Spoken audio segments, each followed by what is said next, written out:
noite a todos. Estou muito feliz por mais uma oportunidade. Eu sempre gosto muito de dizer que quem está aqui na frente não é melhor nem pior do que ninguém. Se for alguma coisa, é mais endividado. Então, faz parte. E aí o grande ponto é que a gente às vezes estuda um pouquinho antes e vem aqui para compartilhar. Não nos faz melhor, sem dúvida alguma. O grande ponto também é a gente perceber que podemos servir sempre com aquilo que nós tivermos predisposição, fazendo uma prece, ajudando o livro lá de presença, de repente ajudando com algum tipo de ação social. Então eu fico muito honrado pelo convite novamente que vocês fizeram para mim. Eu fico muito contente de poder servir ao Cristo. Eu digo sempre que é grande honraria. Meu nome é Sauler Barcelos. Eu sou evangelizador infantil, facilitador de grupo de estudo, estou aí cheio de dívidas, então estou trabalhando porque senão me pega, gente. E aí nós vamos falar hoje com o tema Servo Bom, que é justamente do capítulo 23 do livro Boa Nova, Chico Xavier, pelo irmão X ou Humberto de Campos, o que preferirem. Essa passagem é tão rica, tão importante, que eu vou me permitir ler, fazendo um pouquinho diferente, né? As pessoas que assistem minhas palestras, eu vou falando e tudo, mas é tão rico que não tem como a gente deixar de fazer assim. E a gente vai tecendo alguns comentários justamente para que a gente possa vir a compreender ainda mais. Então, inicia da seguinte forma. Deixa eu avisar, né? Para quem não conhece, eu normalmente imito vozes, então é uma partezinha um pouco diferente. Então, só para avisar. A condenação o servo bom é o título. A condenação das riquezas se firmara no espírito dos discípulos com profundas raízes, a tal ponto que por várias vezes Jesus foi obrigado a intervir de maneira a pôr termo às contendas injustificáveis.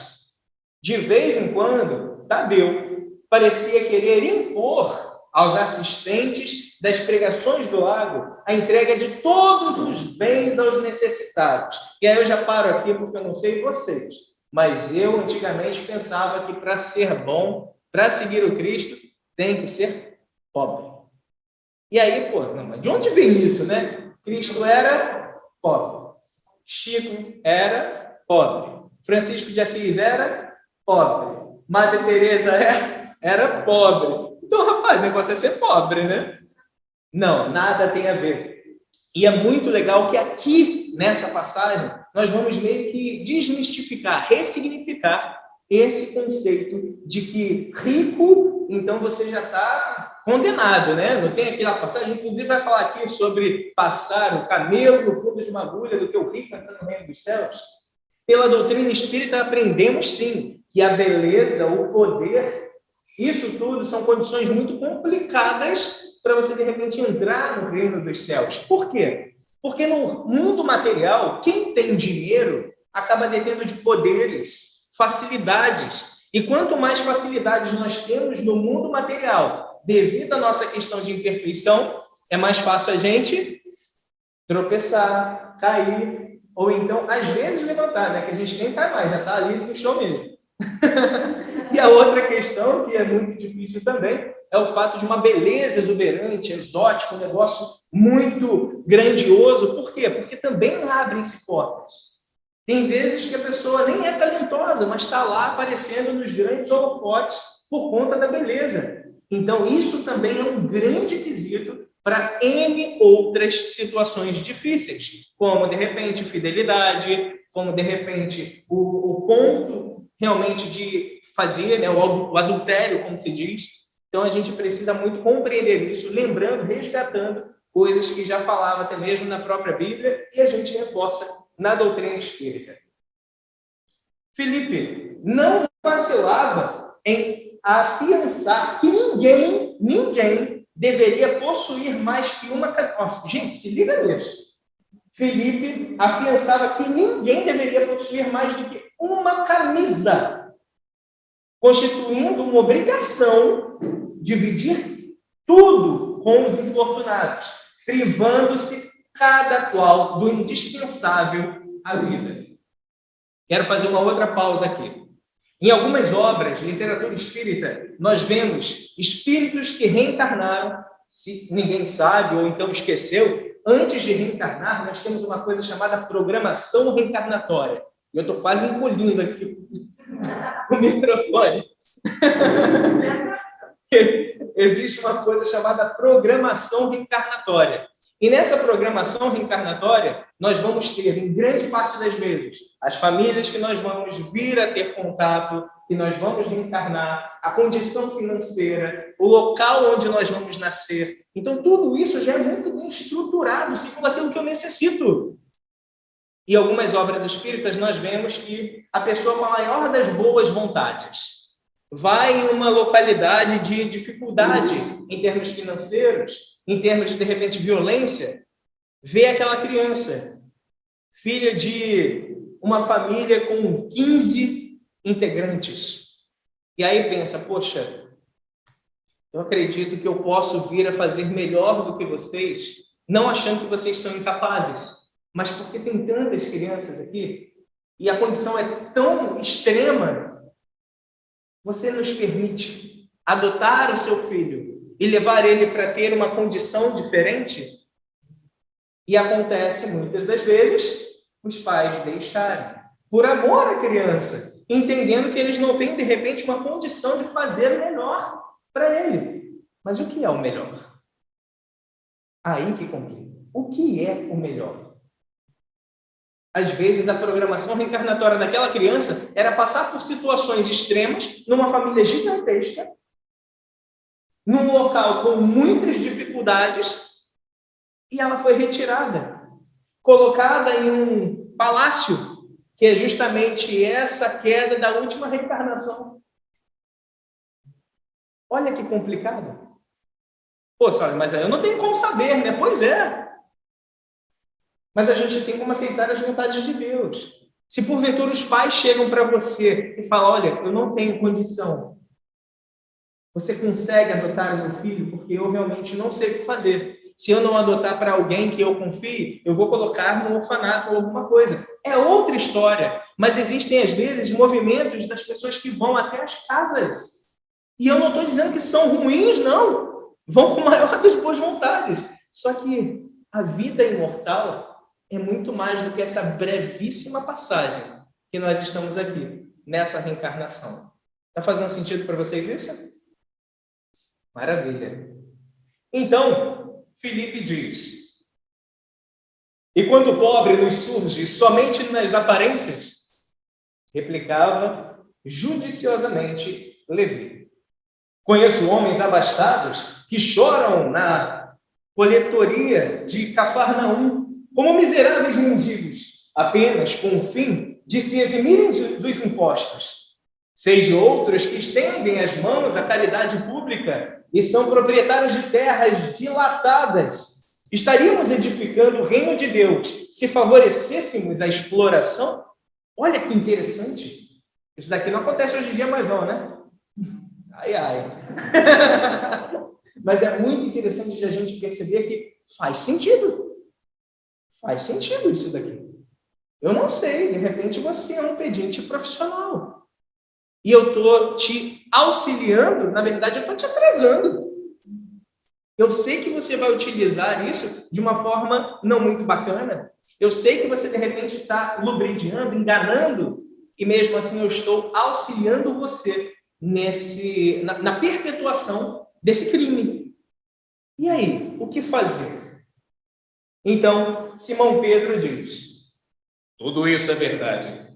Entretanto, Deus nos inspirará sempre, nos momentos oportunos, e não é por essa razão que devemos abandonar os realmente desamparados. Caramba! E agora? Os realmente desamparados, como é que eu vou saber? Só se eu tiver, de repente, um poder diferenciado. Se você sentir no seu coração, faça. A consciência é sua, se você vai utilizar errado o dinheiro ao qual eu te dei, segundo aquilo que você está me pedindo. Sauler, poxa, eu estou precisando muito para um prato de comida, eu não quero nem dinheiro, não. Já aconteceu comigo. Eu quero só um leite ninho para minha criança. E aí eu fui e comprei. Quando eu estava saindo, o cara chegou e estava assim, ó. Pô, cara, eu tentei até te avisar. O que houve? Ela pega esse leite ninho e depois troca. Então, não era para você ter feito. E aí eu falei, sinceramente, meu amigo, eu fiz da melhor das boas intenções, eu não sabia disso, mas mesmo assim, a consciência dela. Então, que seja. Da próxima vez eu já não faço, porque eu sei que ela não vai ser para isso. De repente, nem filho tem. Mas o grande ponto é, quando a gente não sabe, eu prefiro que eu veja a positividade no outro do que a negatividade. Porque se eu vejo primeiro a negatividade, os meus olhos estão ruins. Eu estou olhando sempre o lado negativo das coisas e das pessoas. Isso é muito, muito complexo. Continuando.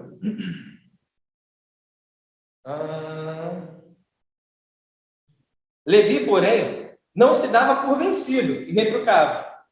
A necessidade sincera deve ser objeto incessante de nosso carinho, do nosso carinhoso interesse. Mas, em se tratando dos falsos mendigos, é preciso considerar a palavra de Deus, que a palavra de Deus nos tem vindo pelo Mestre, que nunca se cansa de nos aconselhar vigilância. É imprescindível não vivenciarmos o sentimento de piedade ao ponto de prejudicarmos os nossos irmãos no caminho da vida. Também muito oportuno. Olha só, ele está falando de uma forma mais ampla. Só que Levi já estava com uma certa maledicência no olhar da maldade existente ou possivelmente existente no outro. Só que aqui que é o ajuste. A gente pode fazer como Jesus nos ensinou. Sejamos mansos como as pombas e astutos como as serpentes. O que isso quer dizer? Manso. Você não vê uma pomba saindo que nem a águia voando, dando bicada. Você não vê. Você vê que é tão tranquilo que fica ali do lado, às vezes, dá para você até pegar e ela está de boa. Mas o que é a astúcia da serpente? Se porventura aparece uma serpente aqui, rapaz, do nada vai aparecer uma enxada aqui, alguma coisa, para alguém dar uma cacetada na cobra. Por quê? Porque sabemos que existe um risco. E nesse risco, a cobra vai ser boba de aparecer em qualquer lugar? Não, ela tem que ser astuta, sabendo dos riscos que existem. Sabendo dos riscos que existem. Por isso, Jesus nos recomenda, sejamos mansos como as pombas e astutos como as serpentes. E para ser astuto, a gente tem que estar ligado no que pode vir a acontecer. Eu não posso, de repente, simplesmente fechar os olhos acreditando que o mundo é pleno. Eu já estou no mundo ditoso. Não estou. Eu estou no mundo de provas e expiações, onde as pessoas ainda são maledicentes em muitos dos casos. E aí que vem realmente a importância de nós ampliarmos e termos a consciência de fazer a nossa parte, através de vigilância, através de oração. E olha que interessante, que realmente é falado justo sobre isso. O antigo cobrador de impostos expunha assim a sua maneira de ver, mas Filipe, agarrando-se à letra dos ensinos, obtemperava com ênfase. Continuarei acreditando que é mais fácil a passagem de um camelo pelo fundo de uma agulha do que a entrada de um rico no reino dos céus. Jesus não participava dessas discussões, porém, sentia as dúvidas pairando no coração dos discípulos e, deixando-os entregues aos seus raciocínios próprios, aguardava a oportunidade para um esclarecimento geral. Meu Deus, aqui tem uma amorosidade gigantesca de Jesus que às vezes passa batido. Deixar que as pessoas cresçam, tenham as suas próprias experiências. Nós temos muito a tendência a sermos solucionadores. Se alguém está com algum problema, eu vou solucionar. Jesus estava vendo aqui e via muito mais intimamente do que qualquer um de nós consegue enxergar qualquer coisa. Ele via no íntimo, via no coração, via como é que eles estavam confusos, segundo aquilo que eles até mesmo criam. Porém, deixava que eles pudessem tentar se resolver. E no momento oportuno, ele conseguiria falar a todos para que eles pudessem ampliar a visão. Isso é muito, muito importante. Então, passava-se tempo e as pequenas controvérsias continuavam acesas. Chegava, porém, o dia em que o mestre se ausentaria da Galiléia para a derradeira viagem a Jerusalém. A sua última ida a Jericó, antes do suplício, era aguardada com curiosidade imensa. Grandes multidões se apinhavam nas estradas. Essa cidade de Jericó tem muitos acontecimentos belíssimos e importantíssimos, como o jovem rico, justo dessa passagem do camelo passar no fundo de uma agulha, a passagem também do cego, que é Bartimeu, também é muito interessante, e outras coisas que também aconteceram nessa cidade. E aqui, nessa passagem, nós vamos ver sobre uma outra figura que é muito ilustre e muito importante no Evangelho. Um publicano abastado, de nome Zaqueu, conhecia o renome do Messias e desejava vê-lo. Chefe prestigioso na sua cidade, homem rico e enérgico, Zaqueu era, porém, de pequena estatura.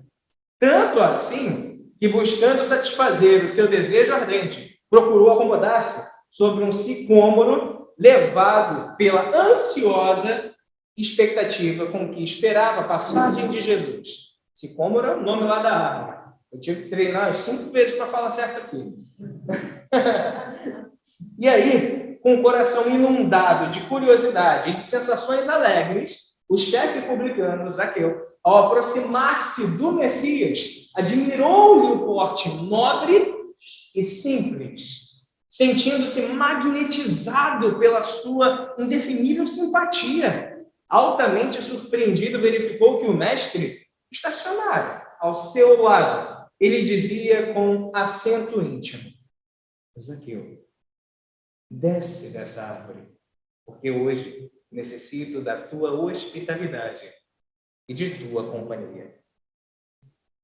Para falar de Jesus tem que ser, né? Tem que ser diferente. Mas vamos lá.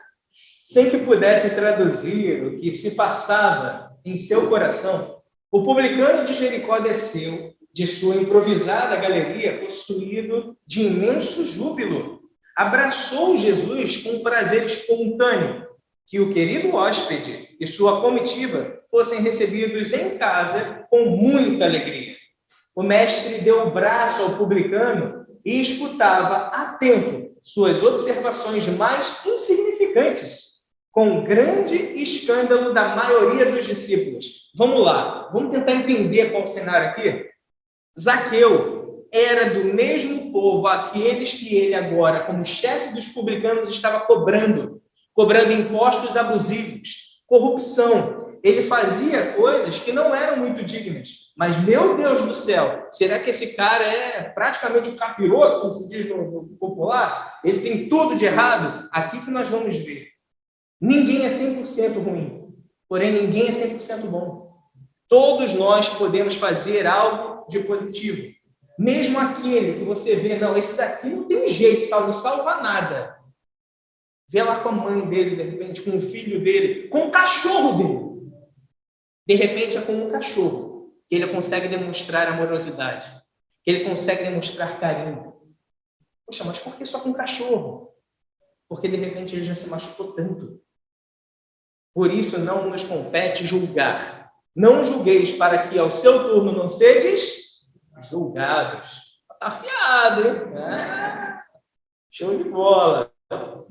E é justamente esse o ponto. Os discípulos todos ficaram ali, boquiabertos. Como é que pode Jesus, segura a onda, não, esse cara não, se mistura, não. Muito ruim, Jesus. Não. Jesus sabia o que ele estava fazendo. Ele não se enganava em nenhum momento. Mesmo com o escândalo de todos aqueles que ali estavam.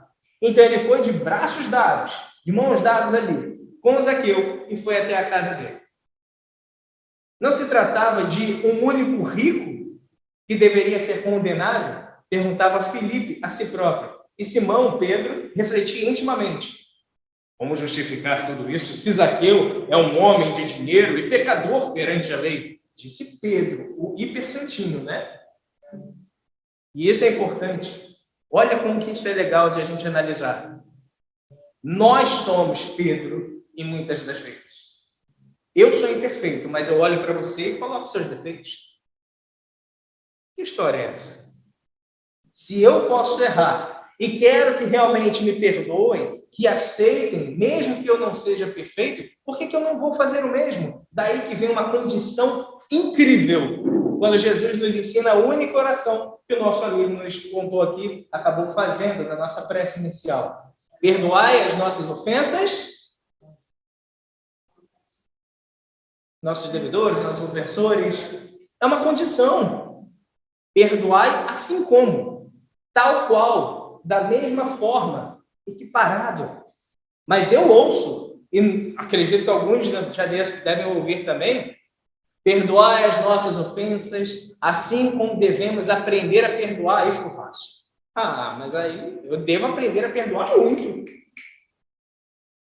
E aí eu pedi o perdão, assim como eu devo aprender a perdoar, ficou fácil.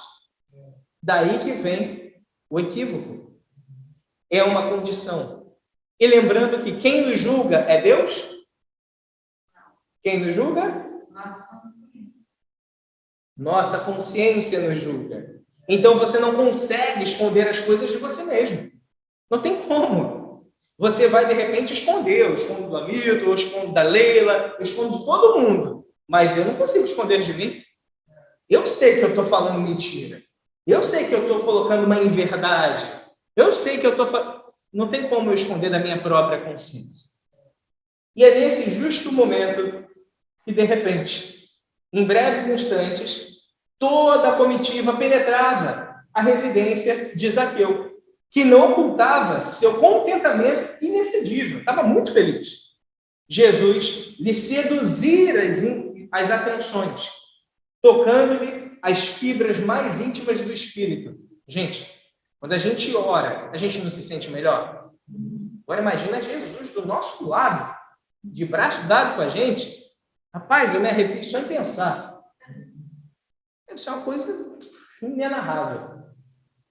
Então, nesse ponto, com a presença generosa de Jesus, começou ali a tratar-se de um hóspede bem amado, que ele ficaria eternamente no coração de Zaqueu.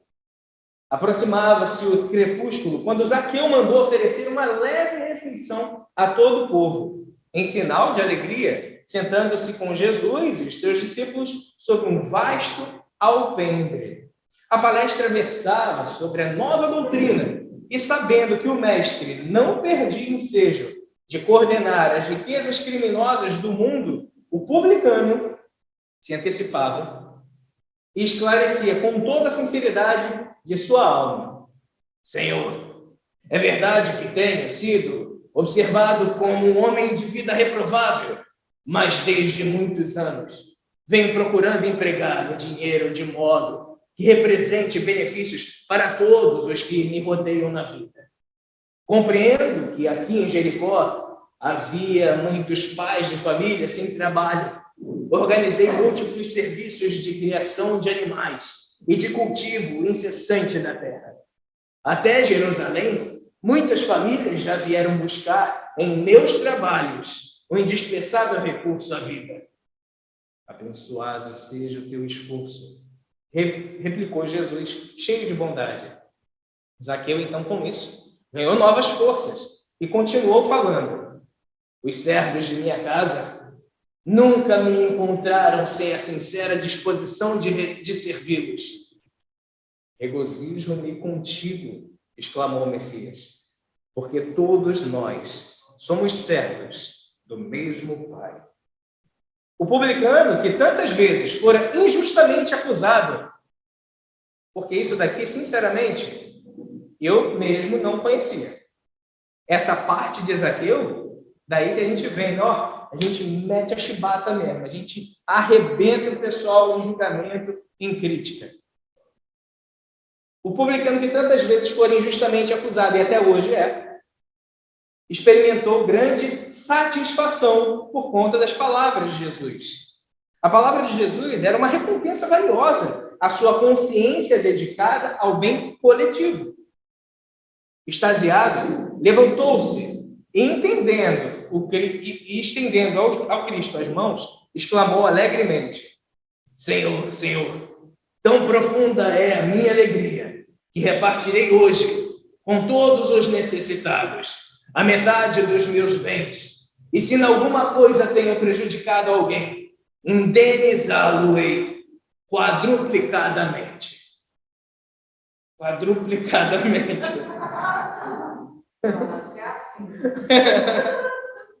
Jesus, então, o abraçou com um formoso sorriso e respondeu: Bem-aventurado és tu, que agora contemplas em tua casa a verdadeira salvação. Segura.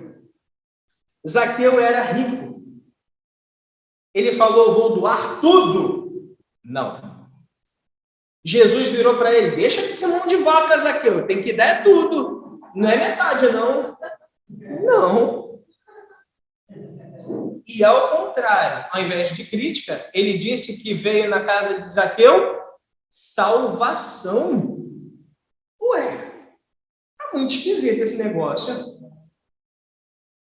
É que nós acabamos interpretando de forma equivocada. Acreditamos que nós não podemos ter energia para lidar com outras questões, porque, sinceramente, nos dias atuais, poucas as vezes que a gente vê cédula e até moeda.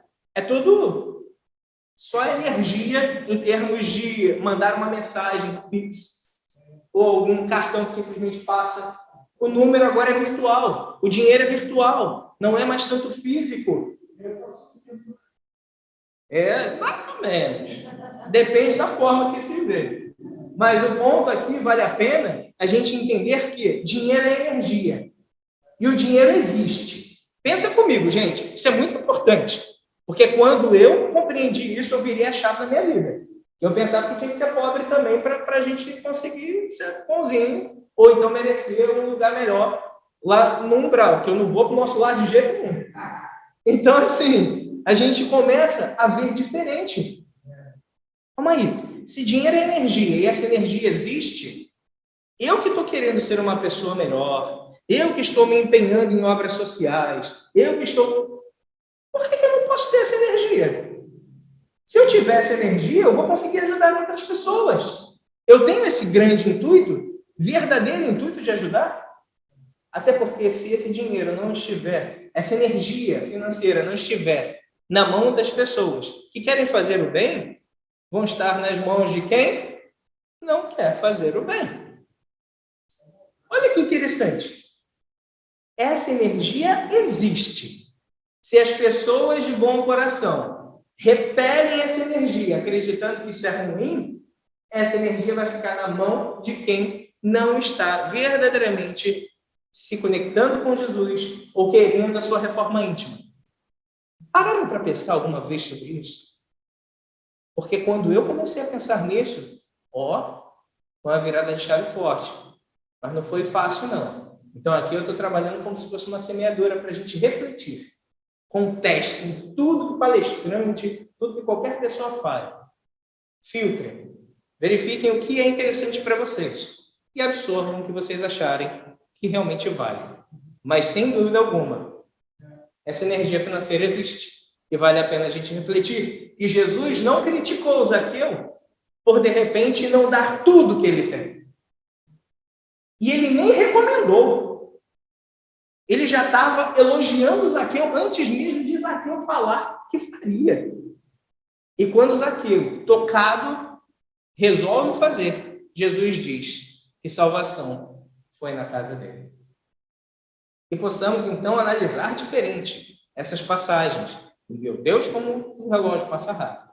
Eu vou até que horas? Tá bom, então vamos lá. Alguns dos discípulos, notadamente Filipe e Simão, não conseguiram ocultar as suas deduções desagradáveis. Com tudo isso que Jesus estava fazendo com Zaqueu, Filipe e Simão ainda estavam meio que, não sei não, cara. Não estou muito concordando com isso. Então, mais ou menos aferradas às leis judaicas e atentando somente no sentido literal das lições do Messias, estranhavam aquela afabilidade de Jesus, aprovando os atos de um rico do mundo, confessadamente publicano e pecador. Olha o julgamento dos discípulos que estão andando com Jesus, hein? Jesus ali, ó, coladinho, ensinando. E como o dono da casa se ausentasse da reunião, Zaqueu saiu um pouquinho. E quando Zaqueu saiu um pouquinho, imagina, né? Você está doido para contar uma fofoca. Aí, de repente, a pessoa vira, vou no banheiro rapidinho. Rapaz, você viu? Que absurdo! Assim aconteceu também. E justamente nesse momento, começaram a colocar um monte de perguntas para Jesus. Perguntas essas como: por que tamanha aprovação a um rico mesquinho, Jesus? As riquezas não eram condenadas pelo evangelho do reino? Olha só, coisas que ainda hoje existem. Indagações que ainda hoje existem. As riquezas não eram condenadas pelo evangelho do reino? Por que não se hospedarem numa casa humilde, e sim naquela vivenda suntuosa, em contraposição aos ensinos de humildade? Estavam julgando Zaqueu porque vivia num palácio, numa casa bonita. Meu Deus do céu! Eu estou trabalhando de forma honesta, não posso querer conforto? Não faz o menor sentido isso, concordam? É da energia. Eu estou trabalhando por isso. Eu posso, de repente, trabalhar por isso para ter e auxiliar outras pessoas para terem também, está tudo certo.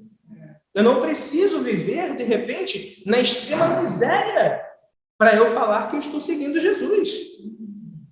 Até porque ser bom dentro da casa espírita, da igreja, do terreiro, de onde quer que você se afinize mais, é muito fácil. No dia a dia que o bicho pega. Dentro de casa que o bicho pega. Então, fazendo todas essas indagações, o mestre deixou que cessassem as interrogações. Jesus, em nenhum momento, gente, pelo amor de Deus, fica quieto aí. Ô, cala a boca, vocês estão falando muito besteira. Não. Olha só como é que é a brandura, a passividade. Não, passividade não, passivo não. Pacífico. A pacificidade de Jesus ao entender os questionamentos que eram válidos, mas estavam em contraposição ao que ele vinha ensinando.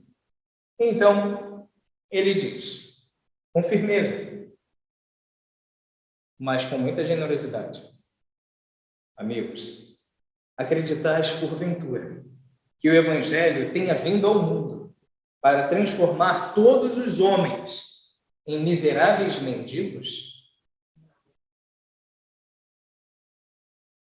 Qual a esmola maior? A que socorre as necessidades de um dia ou a que adota providências para uma vida inteira? Olha que indagações interessantes. No mundo vivem os que entesouram na terra e os que entesouram no céu. Os primeiros escondem suas possibilidades no cofre da ambição e do egoísmo. E por vezes atiram uma moeda dourada ao faminto que passa, procurando livrar-se da sua presença. Os segundos ligam suas existências às vidas numerosas, fazendo de seus servos e auxiliares de esforço e a continuação de sua própria família.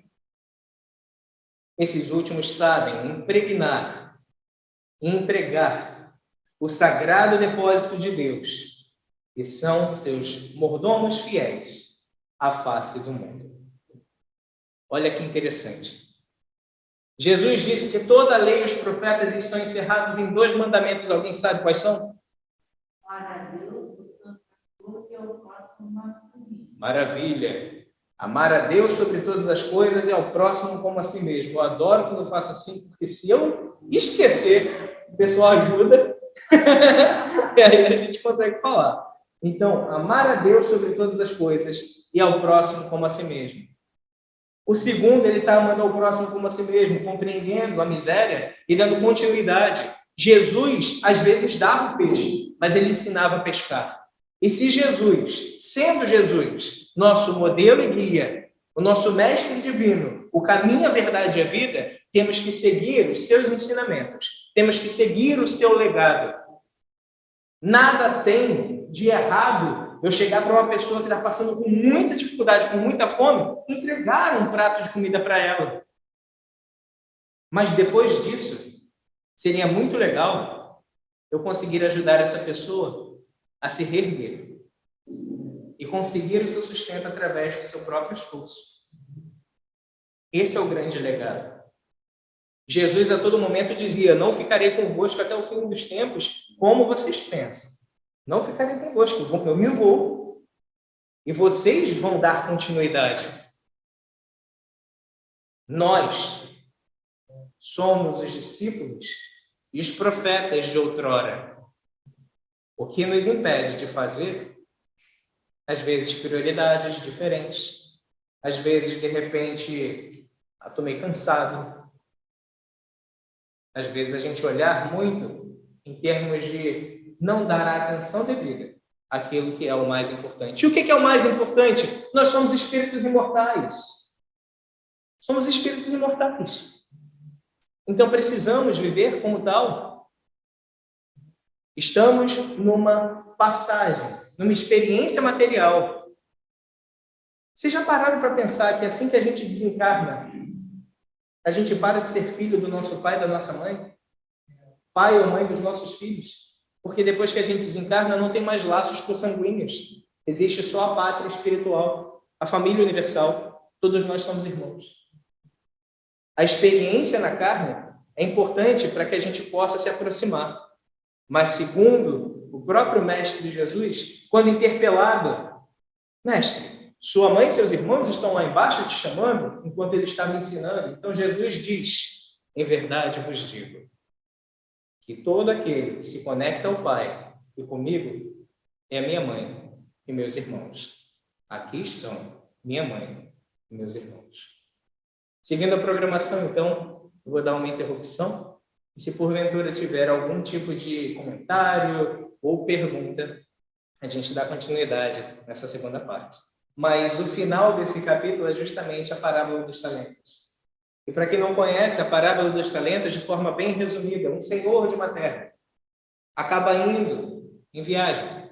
Só que antes de partir, ele chega para 3 servidores e divide montantes de dinheiro com eles. A um deu 5 talentos, a outro deu 3 talentos e ao outro deu 1 talento. E partiu, mas recomendando: façam bom uso do talento que eu estou oferecendo para vocês. E ele foi. O que tinha 5 talentos trabalhou muito, incessantemente, e conseguiu produzir outros 5 talentos. Então, de 5 ele passou para 10. O outro, que recebeu 3, também trabalhou bastante e conseguiu multiplicar. Passou para 6. Agora, aquele que tinha apenas 1 talento, com receio, sabendo que o Senhor, ele era muito rígido, muito firme, ele ficou com medo de perder o talento.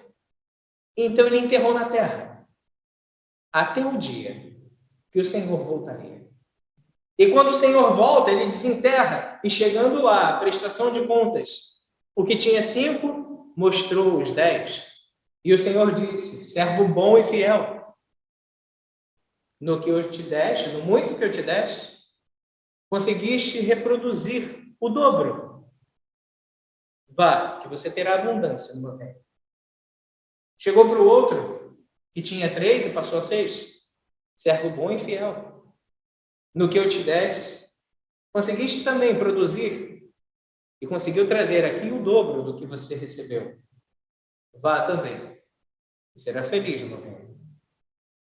E para aquele que tinha 1, ele é todo cabisbaixo, todo receoso.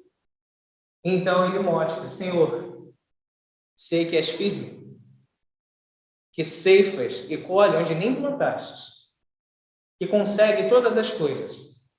Com receio de perder o teu talento, eu escondi na terra. Mas aqui agora, eu te devolvo o talento que tu me destes. Tem sentido esse pensamento. Ele não queria perder algo valioso. mas ele não entendeu qual era o real propósito. Então, ele diz: servo mau e ingrato, se sabes que tenho tudo isso de poder, por que não investiu esse talento, de alguma forma, a produzir alguma coisa? Com medo, enterraste e perdeste a oportunidade. E finaliza: a quem muito que tem, lhe será acrescido ainda mais. Agora, aquele que pouco tem, até o que pouco tem, lhe será retirado. Isso nos fala muito com relação ao fato da energia. A energia financeira, a energia da hierarquia, a energia de qualquer tipo de coisa. Conhecimento é uma energia gigantesca. E é um poder gigante que também a gente acaba adquirindo. Então, muito será cobrado aquele que muito será dado. E quanto mais nós fizermos o nosso melhor com aquilo que nós tivermos, mais nós vamos também rumar segundo aquilo que desejamos, que é o avanço espiritual e moral. Às vezes a gente ajuda a pessoa, que acontece demais, né? E estamos chegando à época. Estamos já em setembro, praticamente, né? E dezembro está vindo aí. E normalmente em dezembro, graças a Deus, não parem de fazer, tá? As pessoas saem e vão doar coisas, compram cestas de Natal e assim por diante. Mas e depois do Natal? Às vezes a gente esquece. A gente só lembra das pessoas que estão passando por dificuldades numa época. O que vale a pena é realmente a gente lembrar, fazer ao outro o que gostaríamos que fizesse conosco. Eu, particularmente, gosto muito quando chegam pessoas a me incentivar a ser cada vez melhor. Então, eu acabo tendo essa tendência a auxiliar as pessoas nesse sentido, nas minhas imperfeições. E muitas são as imperfeições, mas eu tento fazer o meu melhor. Então, quando a gente fala sobre isso, que você citou, Leila, de fazer de repente uma vez, daqui a pouco faz de novo, daqui a pouco faz de novo, daqui a pouco faz de novo, daqui a pouco a pessoa se acomoda de que para que eu vou trabalhar? Nós somos crianças crescidas. Pega uma criança. Ela faz... você quer água, né?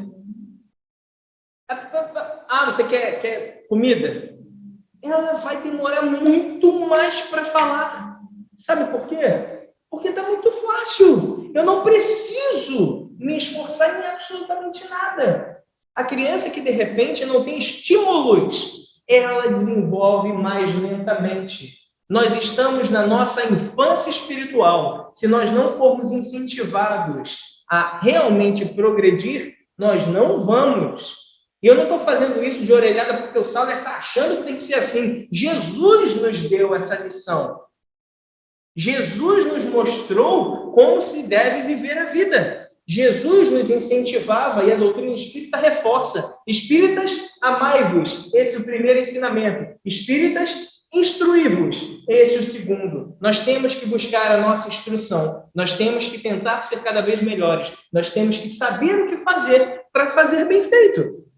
Não adianta, eu cheio de boa vontade, vou entrar agora lá no hospital, lá na UPA, e vou para a mesa de operação. Porque tem um cara que se acidentou, vou lá operar ele, ué. Eu quero muito ajudar. Eu vou matar o cara, eu não sei fazer isso. Eu preciso de instrução, eu preciso me desenvolver. Não adianta somente a boa vontade. Mas até a boa vontade nos falta. E os espíritos nos dizem isso. Tão pouca vontade, pouquíssima boa vontade que vocês têm. A gente precisa, então, querer fazer diferente. E, às vezes, o fazer diferente é deixar como Jesus deixou, que eles trocassem as ideias lá. Deixa eles se acertarem. No momento oportuno, eu vou dar o meu parecer. E não ficar toda hora pegando no colo e colocando aonde tem que ser. Não toda hora, mastigando praticamente, deixando tudo triturado, só para você engolir. Mas calma aí, Sauler. E quando tem necessidade? Quando tem necessidade é pontual, é um ponto diferente, é um momento diferente. Se tiver que fazer, nós temos que fazer. Mas fazer sempre quando não há necessidade, sim, concordo plenamente que é instigar a inação, instigar a ociosidade. Mas como saber se a pessoa realmente está acomodada ou não? A gente precisa acompanhar. Não com o critério como se fosse um auditor, mas como um irmão. Um irmão que se preocupa verdadeiramente com a vida daquele, que quer que ele avance. Sabendo que na coletividade, cada um que desperta para o Cristo, para o amor, para a luz maior, é um facho de luz nesse mundo que ainda é repleto de muitas trevas. Que possamos, então, fazer sempre o nosso melhor, com aquilo que nós tivermos, trazendo e iluminando o nosso íntimo. Brilhai a vossa luz, mas não colocai debaixo da candeia, e sim, embaixo do alqueire, e sim, no candeeiro, para que ele possa brilhar e resplandecer a luz, iluminando a todos no ambiente, não somente a um ou outro. Não é um foco de luz, é uma luz que resplandece. Mas lembremos que nós não temos a capacidade e nem devemos ter a suposição de querer mudar ninguém. Pegando ainda Jesus como grande exemplo, quando ele curava alguém, ele falava o quê? Eu sou sinistro, poderosão, por isso que eu te curei. Não. A tua fé te curou. Ele nem falava que tinha sido ele. Porque Jesus é um grande manancial energético. E quando as pessoas se conectavam com ele, tinham contato com essa energia. Por isso, que a fé, que é o plug que conecta Jesus, fazia com que eles tinham justamente aquilo que necessitavam. Tal como diversos exemplos, mas eu gosto muito da mulher hemorroíça, que nem encostar em Jesus encostou, mas foi o suficiente encostar nas vestes de Jesus. Eu digo sempre, parece o stand-up da Bíblia, né? Um montão de gente ao redor de Jesus, de repente Jesus para tudo. Alguém me tocou. Pô, fala sério, Jesus, está cheio de gente aqui, como assim? Todo mundo está te encostando, Jesus. Não. Mas alguém encostou em mim de forma diferente, porque eu senti de mim sair virtude. Que possamos, então, nos conectar verdadeiramente com Cristo. Deixar a luz divina que existe em nós cada vez mais se acender e resplandecer para iluminar onde quer que nós passamos. Sem nos culpar ou cobrar demais, mas fazendo o nosso melhor com aquilo que nós temos, enquanto não temos algo melhor ainda. Não devemos nos comparar, mas devemos sim nortear o Cristo. Ele é o caminho, a verdade e a vida. Muita paz.